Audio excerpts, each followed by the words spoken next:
Hey everyone, I'm James McCormick, and welcome back to the MSL Podcast. We're back from winter break on campus just in time for Super Bowl 60. I'll read the agenda for today's episode, but first, I would love to introduce the MSL Podcast's new assistant director. He is a freshman sport management and journalism double major and was recently elected as club relations chair for MSL. So please welcome James Possehl. Hey everyone. How you doing today, JP? Good, how are you? Doing good, handled that club fair today. Yeah, that was great. Standing around in Eisenberg for 2 hours, something like that. Yeah. So how about you tell the audience a little bit about yourself? Yeah, so basically I'm a freshman sports management and sports journalism major here at UMass. I am the assistant director, as he mentioned before. My experience working in sports is that I worked in the Cape Cod Baseball League for the Orleans Firebirds as a game day ops and camera operator intern. I have also worked in the broadcasting field the most. I work for UMass Athletics right now alongside James McCormick for ESPN Plus, UMass Sports Network as like a camera operator, production assistant, multi-broadcasting tasks. And I also do some freelance for Steeple Cats as a website admin, blah, blah, blah, a lot of stuff. But yeah, it's been great to be part of MSL, and now I'm the assistant director. Well, I was going to say, it's quite the resume, especially for a freshman. You've just started your second semester. You already have all that already on your LinkedIn, on your resume. Yeah, I'm known for the LinkedIn demon around here that they call me, especially. Many of the sports players know my Instagram. I mean, I'm known in the Eisenberg as a LinkedIn demon, so it's great. The LinkedIn guy. The LinkedIn guy. All right, so before I read the agenda, what happened with Drake May last night, man? What happened? Yeah, that was a tough one, seeing Matthew Stafford. I mean, a lot of experience. I mean, man, like, Drake May's young, second season. He still has something to prove. He did come second place, which is great for a second-year QB. But Matthew Stafford did have a great season. We can't take that away from him. Of course, yeah. And at first I was like on the Matthew Stafford side, but I think if you look at like the advanced stats, I hate saying like, oh, if you look at the advanced stats, but like like EPA per dropback, I think, or adjusted EPA per dropback, I think Drake May took the cake there for sure. And I think that's important not to ignore. Yeah, for sure. And also Drake May did have a great QB rating, passer rating, whatever. Matthew Stafford just had a great year. He did have a really great receiving core. You have Puka Nacua, Devontae Adams having great running back, Kyron Williams, and especially Blake Corum's been popping off recently too. And he had more passing yards, more touchdowns. Yeah. It kind of leans the MVP into his favor. That's true. Although I think personally, I know the MVP has not been about that for years at this point, but like I think you can argue that Drake May elevates the Patriots more than Stafford elevates the Rams. That is really true. Drake May, he doesn't have the best wide receiving threats. I feel like Patriots could add a little bit more onto that in the offseason, but Matt, you got to give up to Matthew Stafford. Great job. Yeah, honestly, I'm not too upset about it, honestly. I think he still deserves it, even if I think Drake May might have earned it. But I also had people blowing my phone up the fast day because there was one first place MVP vote for Justin Herbert. And since I'm the resident Chargers fan on campus, everybody was asking me why did I vote for him. So that was I didn't even know like the MVP was coming out last night, and then my phone I started getting like a bunch of texts, and that's how I found out. Yeah, that is so true. And we were going over during the Eisenberg Club Fair. Another MSL board member brought it up, Joaquin Lardizabal. He brought it up, and James McCormick knew about it, and I didn't really know about it that much too. Well, I mean, I think the funny thing is the guy who voted Herbert admitted it on Twitter, and so the replies are just vicious. That's wild. But I mean, it might I don't like it because people are starting to criticize Herbert again, which I think there's enough Herbert criticism out there for now. Like even I've been criticizing him a lot lately, especially after that playoff game against the Pats. Yeah. He did not worst O-line in the league, but like he did not play well even when he had a good opportunity to. For sure, yeah. But also I don't think it was guaranteed because Drake May had one less first place vote than Matthew Stafford. Mm-hmm. But I don't think this guy voting for Herbert meant that, if he didn't vote for Herbert, he took a vote away from Drake May because he could have voted. He also took away a vote from Matthew Stafford. That is true. Or Josh Allen got 2 first place MVP posts, which I don't really know why at that point. That is true. Nobody's calling that out. I mean, granted, I see a lot of Charger stuff on my feed, so maybe that's why I haven't seen anybody call it out. Yeah, and we have noticed like there was obvious awards like Myles Garrett winning Defensive Player of the Year. Everyone could have guessed that. JSN, Offensive Player of the Year. Yeah, you see, hey, Patriots player Trevion Henderson coming in the top for Offensive Rookie of the Year. It's great luck for him. Just wonder what they're gonna do in the Super Bowl. That is interesting to think about, that running back tandem for the Super Bowl. For sure. Speaking of the Super Bowl, that is what today's episode is about. As of recording, it's about 2 days away. By the time this is released, a day away. Trying to get this out quick before the Super Bowl. Yep. So I'll go with the agenda. We're going to start off with a bunch of sport business topics surrounding the Super Bowl this year. And then I'll bring up a little bit of what MSL is doing for the Super Bowl. And then we'll go into our predictions. To be more specific, we'll bring up the how the TV milestones that NBC is trying to hit with this Super Bowl rematch, especially because, I mean, this was one of my favorite Super Bowls when I was a kid. Seahawks, Patriots. That was a great ending. Sure. I didn't have a dog in that fight, so it was a great ending. Talk about prediction markets. That's been all the craze recently, especially how the NFL has been targeting it this season and how they're going to handle it for the Super Bowl. We're also going to go over their ticket resale prices because they've gone up this year from the past couple of years.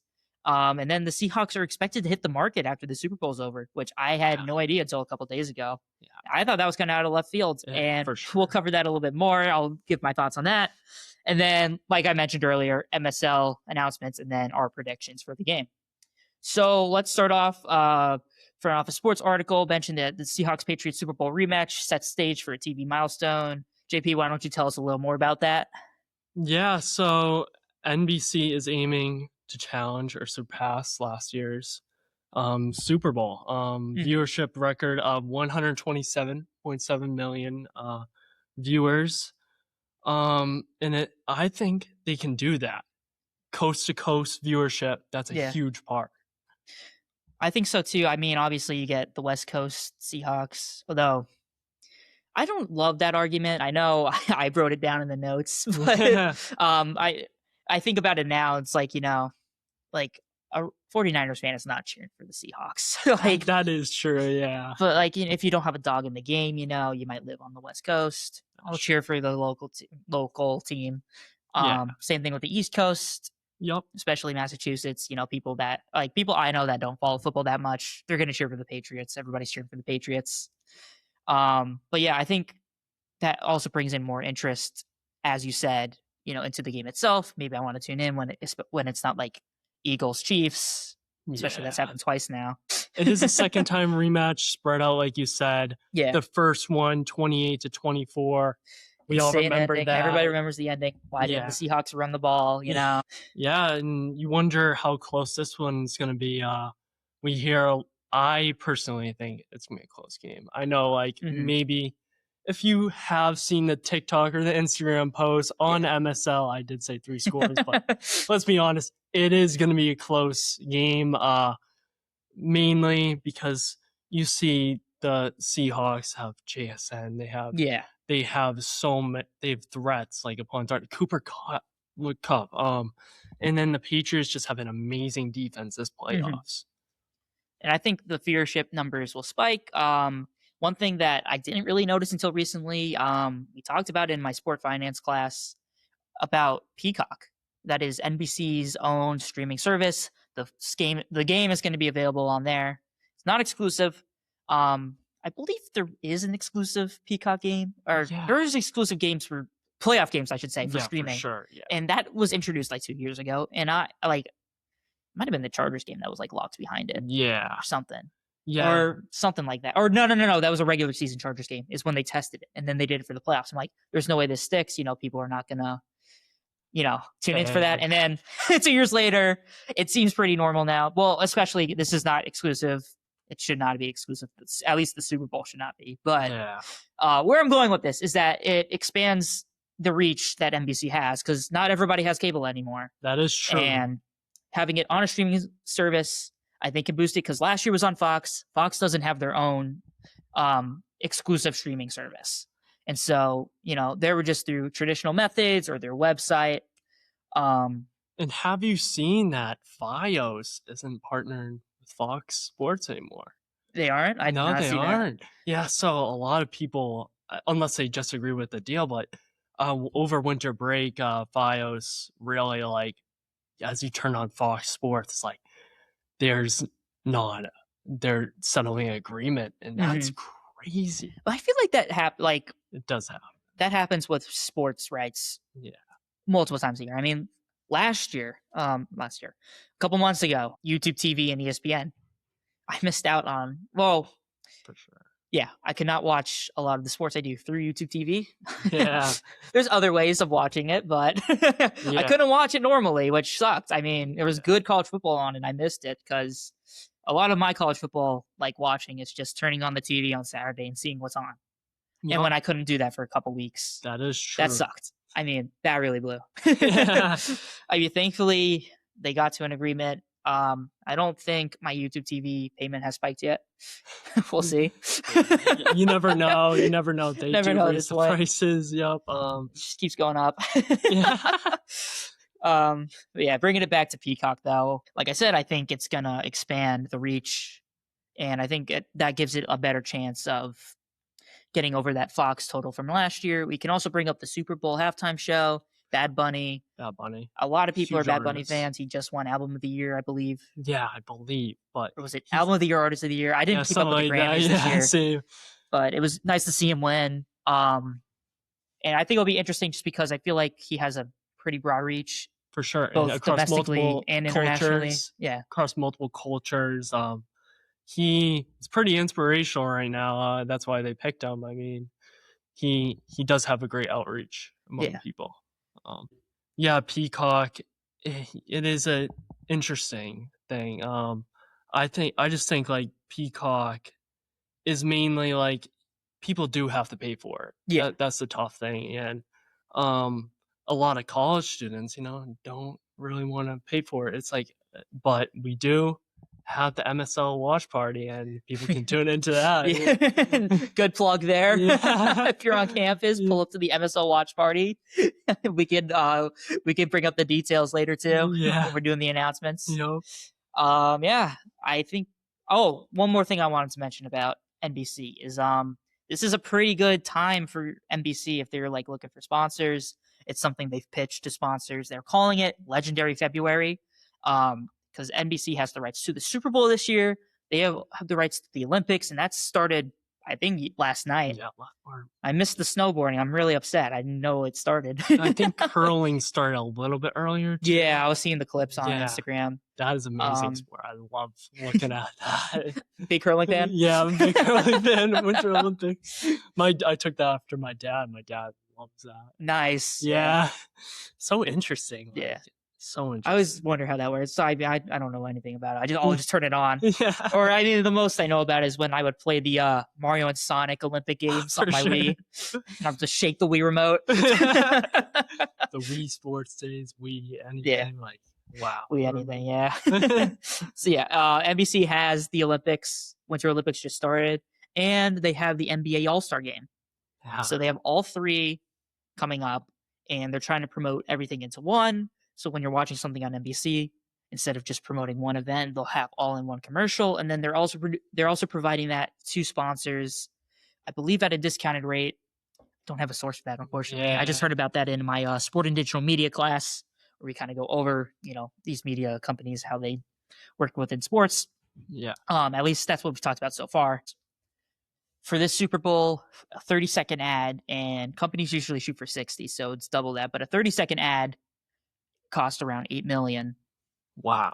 For a company, which I mean, for a large company, for a large company, it's not that like a drop in the bucket. But I mean, that's like 16 mil for one spot. Wow. And they buy up multiple, so that adds up. Yeah. And so I believe NBC is offering a discounted rate, or not discounted rate, but like the opportunity for, instead of just buying everything separately, just give a company like a package where, okay, we'll slot you in for the Super Bowl, slot you in during the Olympics, and during the NBA All-Star game.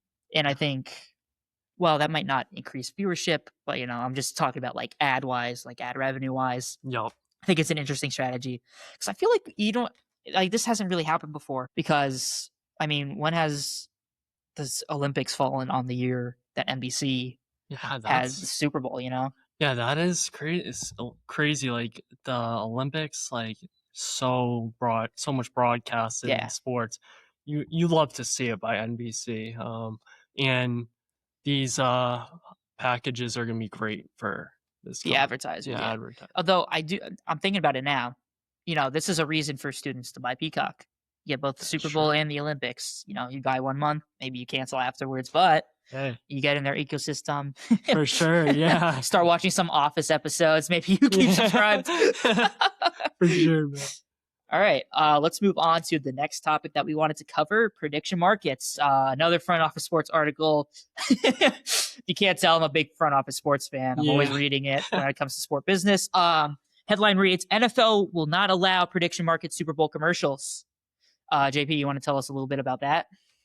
Yeah, so prediction markets are now on the NFL's prohibited categories list, alongside tobacco.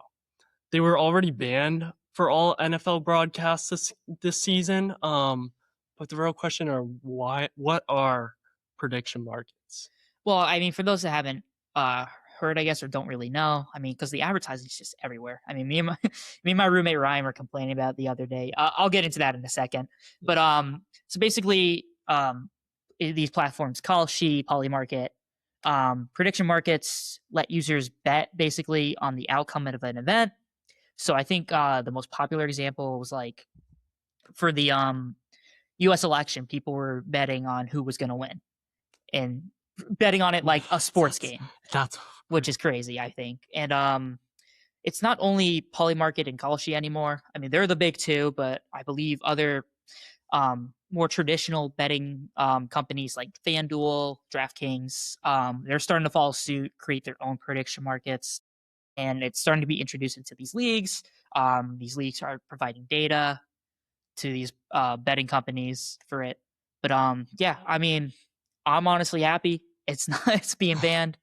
It's not. I mean, if you asked me the other day before I was like doing research for this, like, oh yeah, I hate these commercials, I didn't even notice that they weren't happening during NFL games. That is true. Yeah, you don't really notice much ads, telling the truth. It's like, or like I'm not thinking about after the game. That is true. I mean, the only reason I do now is because me and my roommate the other night, both the Knicks and the Blues. I'm a Knicks fan. He's a St. Louis Blues fan.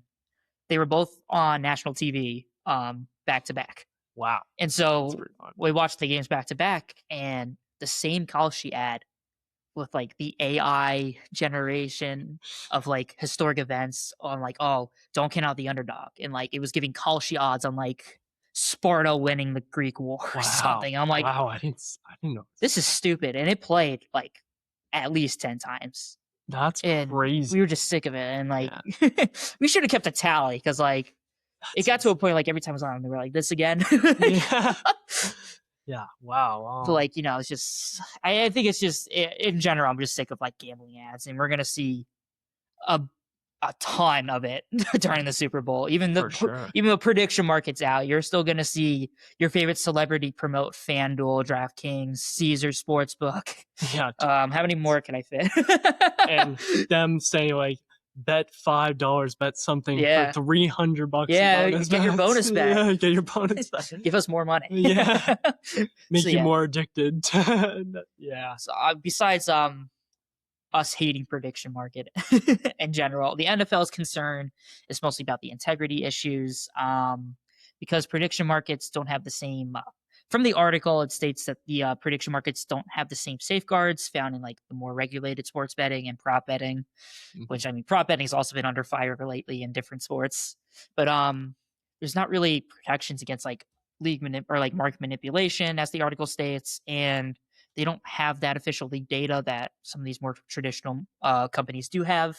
Yep. So that like I believe the example we talked about in sport finance the other day was like if you're at the game and the betting company doesn't have the data provided to them from the league, they might be getting it from the broadcast. Yeah. And so if you're at the game, you might have that couple second delay where you could place that bet on the app and then cash it out. Yeah, that couple second delay. So both betting companies and the sports leagues have been cracking down on that, obviously. Yep. And say for UMass Sports Network, ESPN Plus, whatever you want to call it, me and James McCormick work for, and that couple second delay could make a big difference. Like I don't know if you've seen it. Who's betting on UMass Sports? No, I'm saying like ESPN Plus, like you never know. Like oh my god. there is for ESPN Plus sports, but I mean, you're betting on.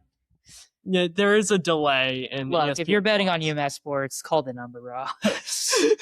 So instead of spending thousands of dollars on your parlay, people can spend thousands of dollars on their Super Bowl tickets. From a sports article, Super Bowl 60 ticket resale prices have climbed in the post-Chiefs dynasty era.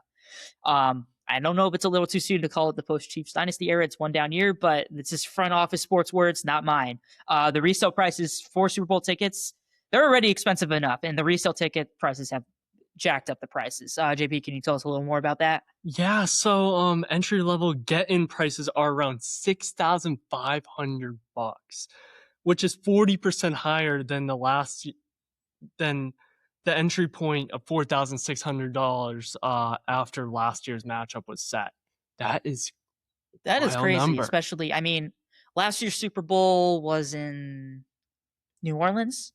I believe so. Yeah, New Orleans. Yep. New Orleans, and now it's in San Francisco. So I don't know if it has to do with the location, just because I feel like California in general, California stuff's really a little more expensive. But could be that. But I mean, what is that?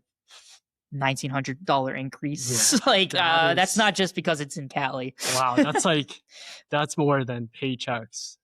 Yeah. Well, I mean, the Super Bowl's always mad expensive.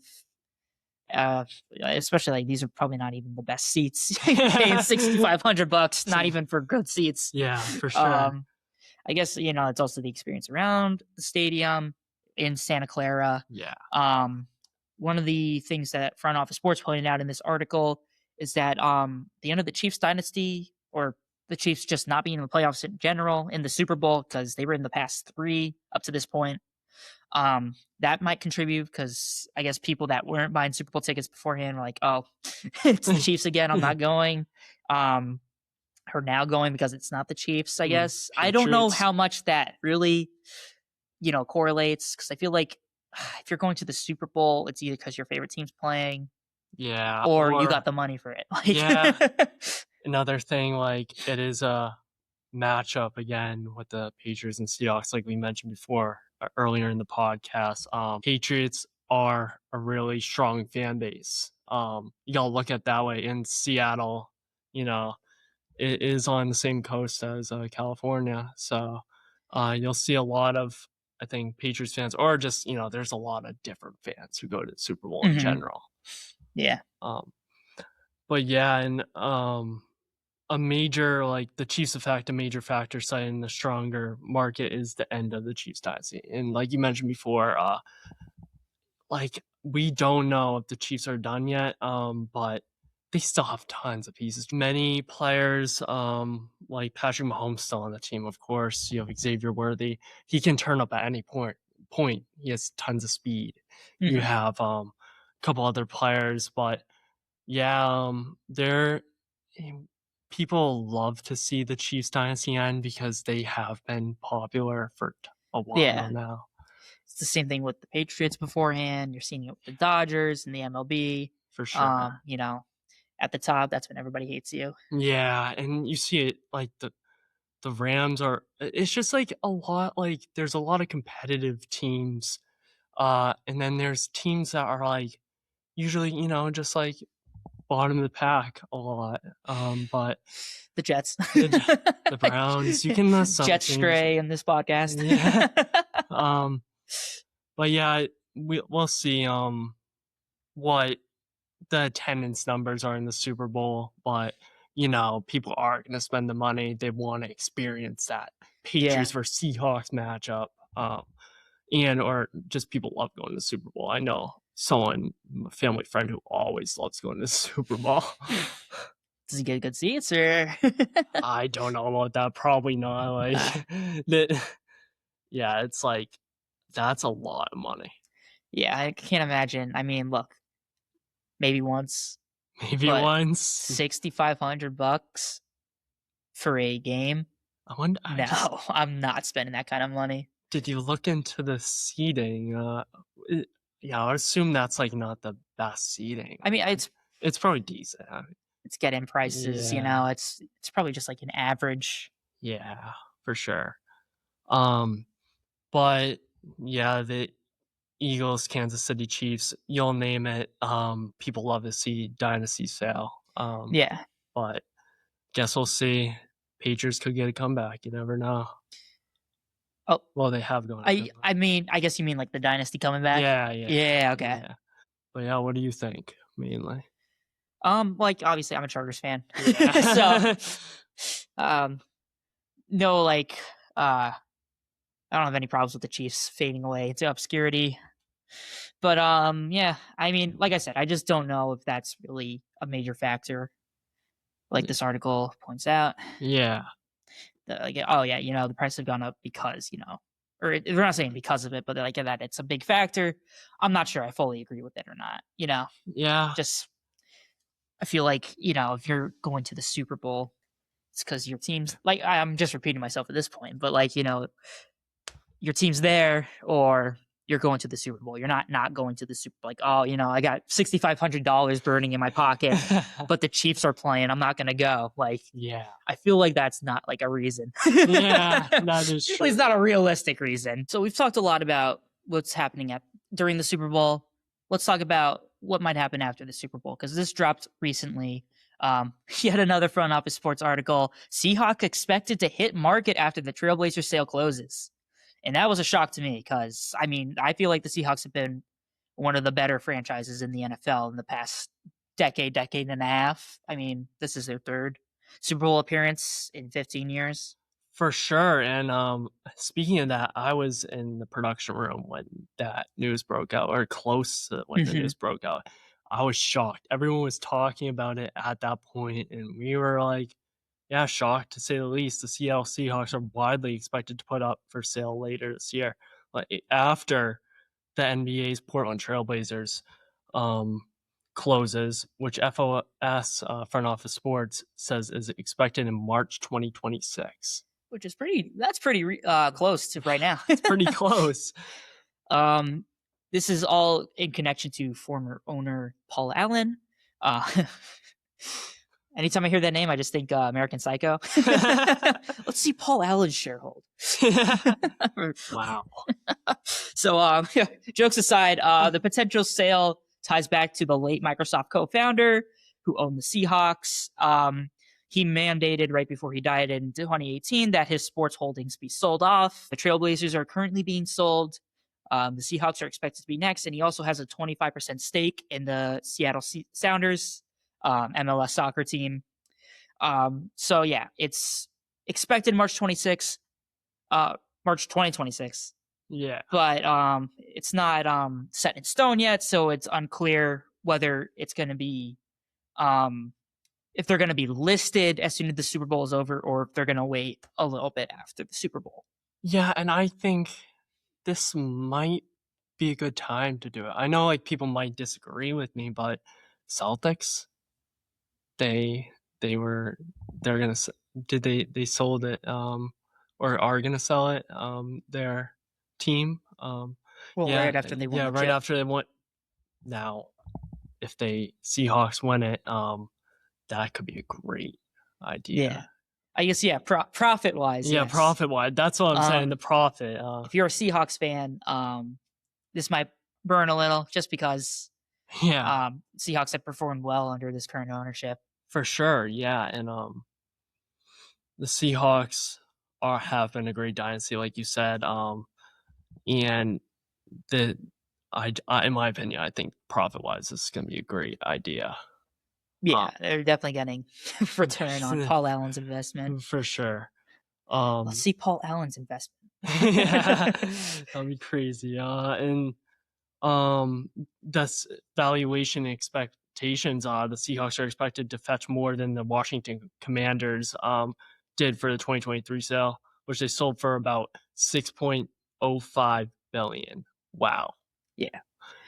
Which, I mean, I guess for the owners, that's that's all right. But, Yeah. When I hear that number, damn. Yeah. But I think the Commanders are also a good point to what I was talking about earlier with team performance. Yeah. You know, the Commanders under the previous Dan Snyder ownership, Yeah. bottom of the league for 3 decades straight. New ownership comes in, they draft Jaden Daniels, which I mean, you can't. That's not just ownership, but Yeah. that definitely helps. And they had a NFC Championship appearance. Yep. 2024 Last year. I guess January 2025. But Yeah. 2024 season. Yeah. This season, not so much, but Yeah. that is still a much better improvement. For sure. Yeah. And yeah, improvement on their team. it's just, I guess, if I'm a Seahawks fan, I'm just worried about who buys the team, which there have been some big names thrown into the ring. Probably the biggest name is Mr. Amazon himself, Jeff Bezos. He's been linked to NFL ownership previously. I believe Amazon's headquarters is in the Pacific Northwest, so geographically that makes sense for him. Yeah, other figures include the Clippers owner, Steve Ballmer. I mean, he's made the news for both investing a lot of money into the Clippers. Yup. And kind of caring about the team, it looks like, from an outsider perspective.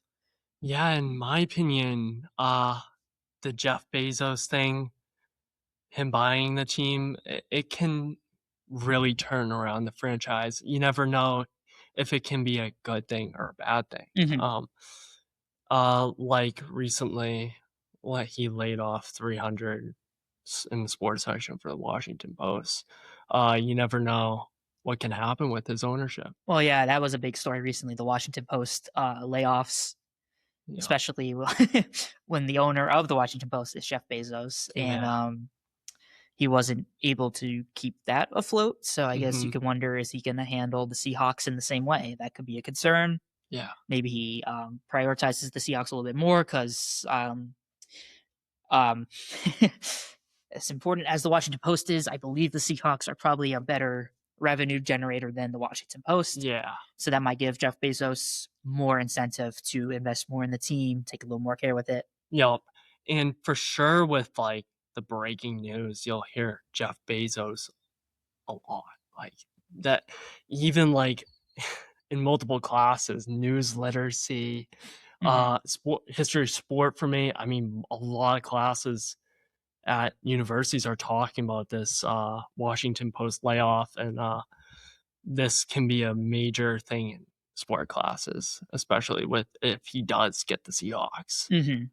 Well, yeah, he's one of, I believe Elon Musk is the richest man, but Jeff Bezos is probably like top 5. Yeah, for sure. Don't quote me on that, but he's up there. Yeah. So yes, if he takes care and invests in the Seahawks, obviously that would be good for the Seahawks. Yeah. It just, just kind of predicting at this point. Yeah.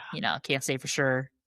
But yeah, we'll see who's interested in the Seahawks, what comes to that, especially if they win the Super Bowl. That should drive up the price even more than it is right now. Yeah. Want to say something like they might need to get the dome? No. So why do you think Seattle specifically should get a dome? Because I do have a rant about dome stadiums in the NFL. This is kind of controversial, but not really. Seattle's always raining. Gloomy weather. You can play football in the rain. A lot of, teams don't like that. I like it. I know I'm just a fan, but I don't know. I just me personally, I just hate that every single team is building a new stadium. Not that they're building a new stadium, but every single stadium is domed. And that's because, frankly, part of it's the NFL's fault because they're not rewarding They're not rewarding Super Bowls to teams with open stadiums anymore. They keep opting for the dome stadium because it's a controlled environment, which I guess I understand that because Super Bowl 48 was in New York or New Jersey, but that was a freezing, snowy game, and the NFL, I don't think, has wanted a repeat of that since. Which, can I blame them? No. The Super Bowl this year's happening outside Santa Clara, but it's not going to snow in Santa Clara. So, I guess Santa Clara is the exception. Yeah. But, I mean, specifically the Seahawks, so they build a dome stadium. That would be the stupidest thing ever, because they have one of, if not, the best home field advantage in the league based on how their stadium is designed to amplify the sound from the crowd. That's literally why, the 12th man chants in Seattle, the whole thing. That's the whole mantra with the home Seattle game. 12th man stadium gets loud as hell. Other team can't think, they can't communicate, they can't audible. Penn State. Okay, well, we're talking, I would argue Seattle over Penn State. I mean, Penn State. To Penn State's, a circular arena. Yeah. Or arena. Circular stadium. Yeah. And the amount of people that are in that stadium, yes, that is a very loud environment. Yeah, my friend went there for a game. It is loud. Yeah. Extremely loud. Have you went? No, I have not. Yeah. The only college football game I've been to was a UMass football game. I get what you're saying about that. Yeah. I just feel like you lose a lot of the character, which is why I know I just said every NFL team. The Buffalo Bills, they're having an outdoor stadium because they understand that is part of their home field advantage. That is true. Being in the elements. Yeah. What if the real question is, if Jeff Bezos, Steve Ballmer, anyone, what do you think they should put the money towards for Seattle? I mean, I guess nothing specifically. I mean, just team operations, Yeah. That is true. Not limiting how much the GM can spend, I guess. Build the best roster you possibly can. Yep. Although I guess that's more of a baseball issue, though, if I'm thinking about it. Because there's a salary cap in the NFL, so the owners don't have to pay the players as much. Yeah, for sure. And to go into another sport, you see hockey. The hockey players aren't getting paid a lot. I know, I love hockey personally, and then football players, we can agree, NBA, MLB, they get paid tons. Yeah, and I mean, I'm always on the side of pay the players. So. Yeah, for sure. I have to find football's up there too. I mean, specifically quarterbacks. But quarterbacks. Some of the less popular positions, don't get paid as much. Yeah. But I mean, still a lot of starters are making millions. Yeah. So see for NHL, Connor McDavid making, I forget the amount of money, not even close to any of these other sports. I think this is also because hockey hasn't reached that market yet. Yeah, that is true. It's been blowing up in popularity. UMass hockey games, best thing to go to.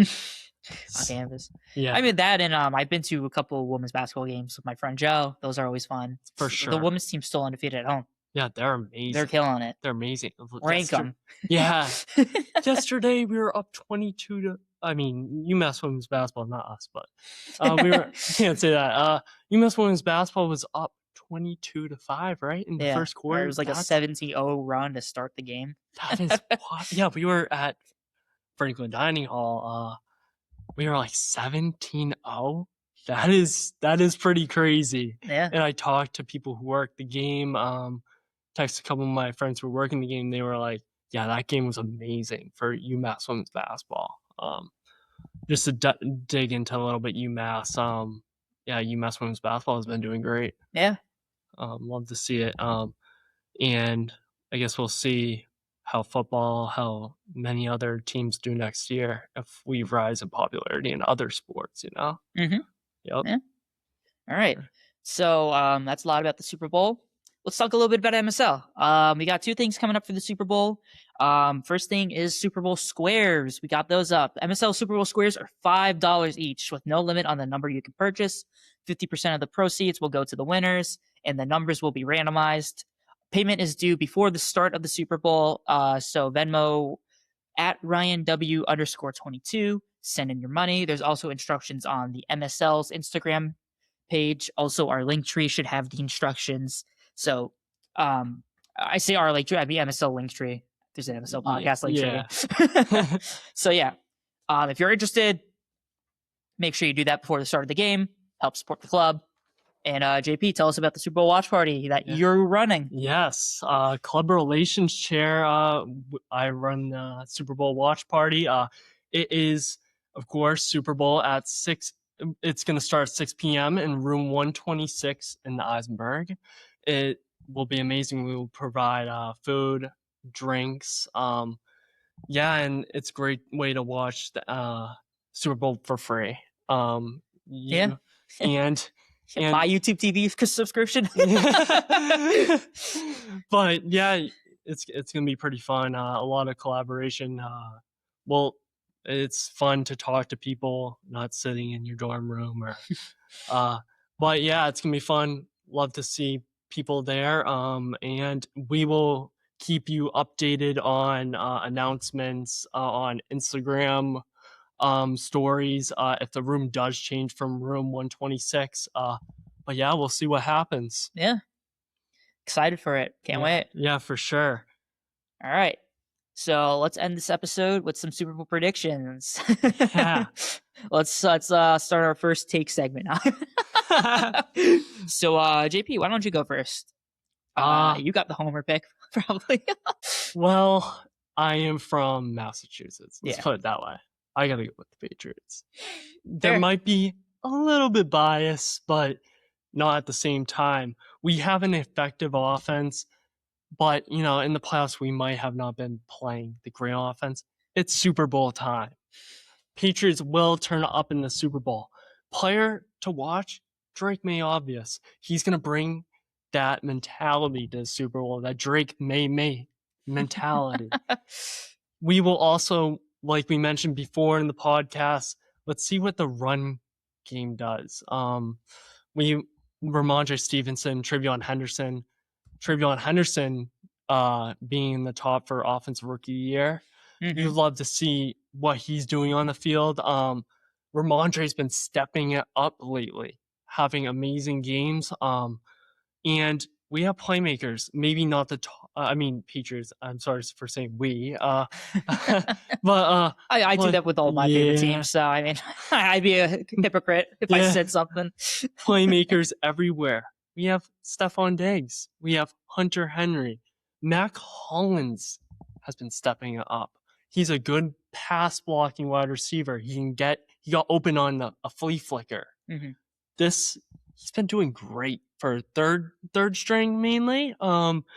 But the defense needs to be good as usual. We have to step up in big plays. Mm-hmm. You'll see Gonzo, Christian Gonzalez, number 0 for the Patriots go against JSN, and that's going to be a huge matchup.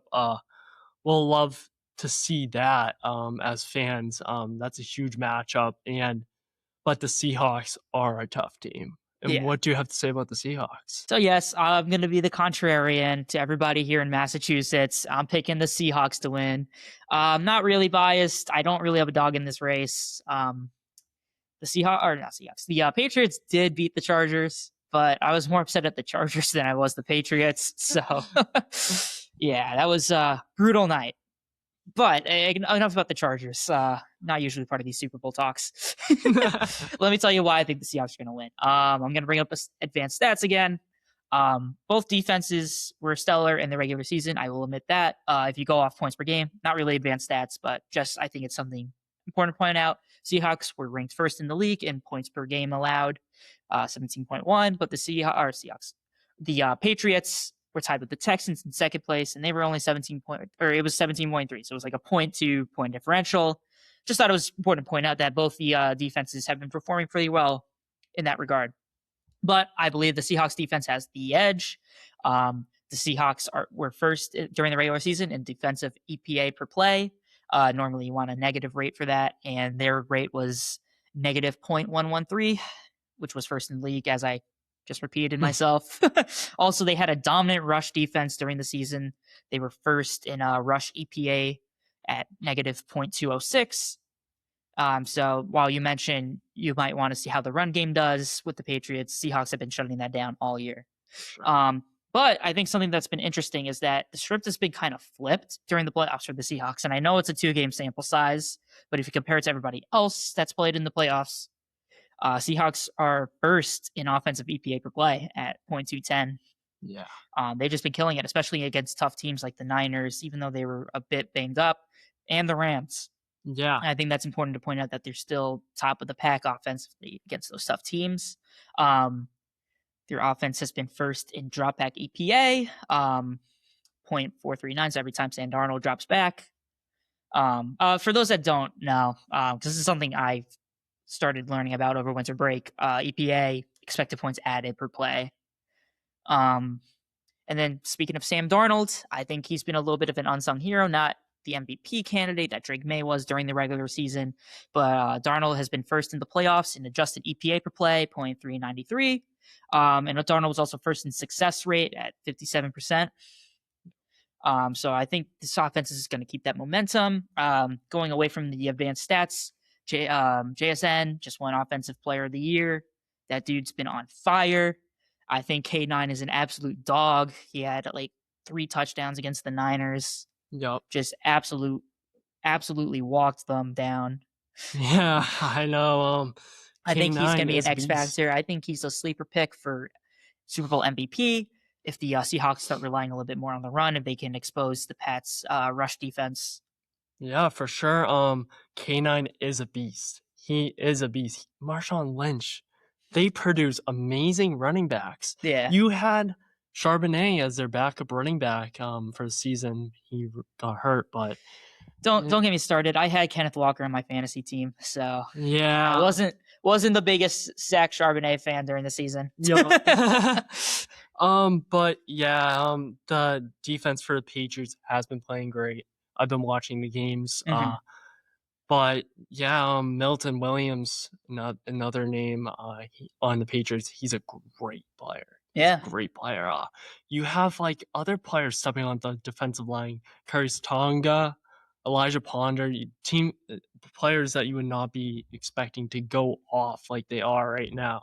And you can speak of like the Seahawks defense also being great. Nick Amonwari. Yeah. I think he's going to be playing too. Like that was the concern because he just tweaked his ankle or something. Oh, he did? He tweaked his leg in practice. Yeah. Wow. It looked pretty bad. They say he's going to play, so I don't know. Yeah. Don't know how they're getting him ready. Wow. But yeah, this is going to be an interesting matchup. Tough, competitive matchup. It's going to be tough for the Patriots, but I think the Patriots will edge it out. One point I do want to make in the Patriots' favor is I noticed the same trend with them, where in the regular season, it was the offense that was the driving force of the team. And in the playoffs so far, it's been the Patriots defense driving it. For sure. I mean, shut down Herbert, shut down Stroud, and shut down Jared Stidham. Maybe now that I'm saying it out loud, but those had been some before the game pretty intimidating teams. Yeah.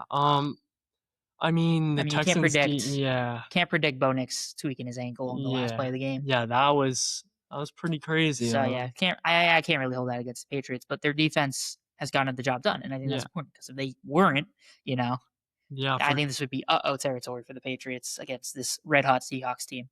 For sure. And I mentioned the defensive lineman before. You have Christian Gonzalez. Marcus Jones has been a playmaker. Yeah. Returning. He's been making a couple of good plays on defense. You have Carlton Davis. A solid group of players. Yeah. And the Patriots just need to get their pass rush down. They're not known for getting sacks this season. And they probably need that. Yeah. I will make one more point about the Patriots offense. I think in order for them to win, it seriously needs to step up because Drake May, I did mention earlier, I think he probably deserved MVP. He has been he's been less than great during these playoffs. Yeah. He's not been performing up to par. He's got a negative adjusted EPA per play during the playoffs. And I think I mentioned those quarterbacks earlier. I think Patriots kind of lucked into, especially CJ Stroud, having just one of the worst games I've ever seen. Yeah. Because that Texans defense was locking up Drake May and the Patriots offense, but they eventually broke through, and the Texans weren't able to. Yeah. And it's credit to the Patriots offense for breaking through, but they can't keep playing like this, especially against the Seahawks team, because that Seahawks team will put up points against the Patriots defense. For sure. They're going to find a way into the end zone. Yeah, and they have again K9, JSN, Cooper Kupp, Rashid Shaheed, another playmaker. People love that guy. He's great at punt returns. You can say Marcus Jones, Rashid Shaheed competing for punt returners, and they're both great at what they do. And you saw Rashid Shaheed make a couple good plays in the playoffs. And yeah, it's gonna be a close matchup. Yeah, I think the key to this game is basically, can the Patriots offense produce? Yeah, because the Seahawks, both offense and defense, have been on fire. Yeah, late in the season, heading straight into the playoffs. Although defense has taken a bit of a hit during the playoffs, but it's also, like I said, they played the 49ers and the Rams. Yep. And I think that's important context. But I think, like I said, Patriots defense has been playing great this playoffs. They're not stopping the Seahawks offense, in my opinion. Seahawks offense, they're going to get theirs. It's up to the Patriots offense, because I think Patriots defense, probably hear it a lot when I used to play Madden. It used to be the objective a lot. Bend, don't break. I think Patriots defense could do that. Yep. But it's up to the Patriots offense. I think that's the key factor. Patriots offense versus Seahawks defense is going to be that matchup to watch. For sure. Because Patriots can't produce. It's over. You saw it in the Super Bowl last year. I said the same thing with Eagles versus Chiefs. It was going to come down to can the Chiefs produce. Chiefs offense, top of the league. Eagles defense, top of the league. Yep. So it was a bit of a different context, but it was just who was going to win, unstoppable force versus immovable object. Yep. Eagles defense won that. They killed the Chiefs. For sure, yeah. So I think it's a little bit of a different context, but it's kind of the same scenario. Can the Patriots offense break through that Seahawks defense? Nope. Because if they can't, it's wraps. That's a real question. And it's going to be a close game, but I think that's a lot to talk about. And I think that's a good place to end off, you think? Yeah. Yeah, for sure. All right. Thank you, everybody, for watching this episode. Hope you're looking forward to the Super Bowl as much as we are. If you're on campus, pull up to the MSL watch party. Should be fun.